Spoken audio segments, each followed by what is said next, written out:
Alright, so this is gonna be another movie review. This one's called I'm So Excited.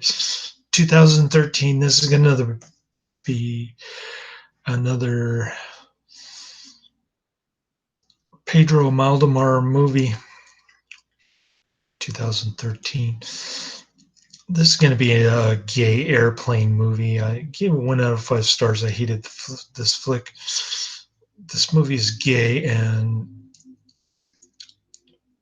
I cringe whenever I see two two men kissing or semen on some guy's chin. That was pretty gross, man. And they joke about hiding mescaline in their butt and stuff like that. There's there are three gay stewardesses. The dude from Sex and Lucia is in this. He's one of the gay stewardesses, and they do this gay dance routine while lip syncing to "I'm So Excited" by the Pointer Sisters, which is the only reason for the title for this movie, and it plays predominantly in the trailer as well. Um, Basically, it's just about a bunch of people on an airplane to Mexico from Spain, and plane just starts going around in circles because the landing gear malfunctions. They can't find the landing strip, so they're all getting drunk and high on the plane. Like all the passengers and the stewardesses are asleep, and the female stewardesses and the economy passengers are asleep, and then the gay business class stewardesses are just getting drunk and high and talking about gay sex and whatnot. Pretty disgusting stuff. And I guess it's supposed to be funny. There was one there was one point in there when they were in the cockpit, when the gay stewardess is in the cockpit. I wanted to laugh, but I just couldn't pull the trigger, and I couldn't even get one laugh out of this movie, unfortunately. Um,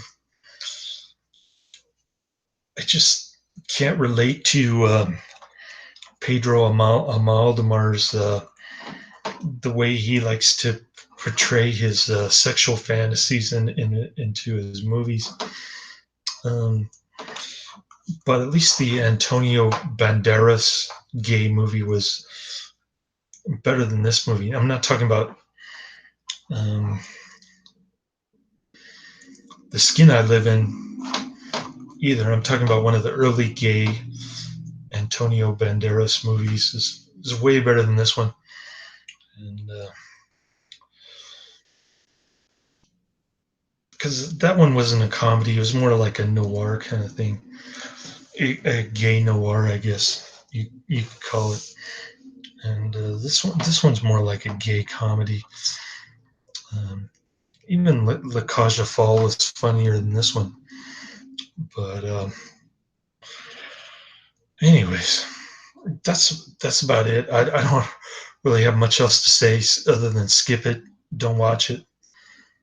I'm not going to say highly recommend it or check it out. I'm not going to post the trailer in the description box. And one of the uh, one of the worst Pedro Almodovar movies that I've seen. Although the one that makes fun of nuns, the nun black comedy was pretty bad. Also, I'm sure I've seen movies from Amaldamar that are almost as bad, if not equally as bad as this movie. But that's unfortunate. He's got more talent than that. I don't know why he chose to do a comedy. Um, I think he's better at noir and the weird art house kind of stuff.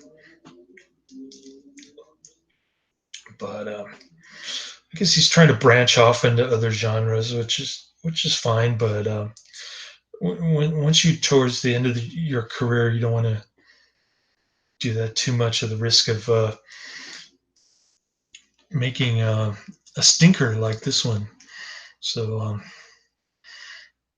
yeah, that's kind of a risk that he took, and didn't turn out too well in terms of quality, in my opinion. I don't know how well it did in the box office, but that's something that I didn't have time to research. Anyways, this Peter Greenaway, Rembrandt's J'accuse, 2008. So the narrator says that Leonardo and Michelangelo are propagandists of the Catholic mythology. And then they go on to say, like, image is everything, and people who don't pay any attention to imagery are the reason why cinema is in such a sorry state these days, which doesn't really make sense. But yeah, two arguments that I couldn't really relate to so far on this one. But it tries to be all librarian, clinical about Rembrandt's Night Watch portrait, which is supposedly the fourth greatest piece of art ever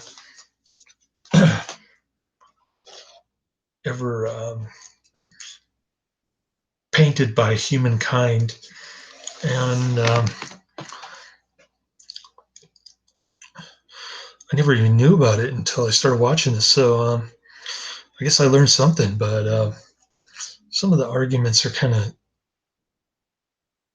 way out there, and the whole image is everything, image over substance. That's kind of a thing that the Nazi Party in Germany used to good effect. So I can't really relate to that argument too much, but in any case, I'll let you go.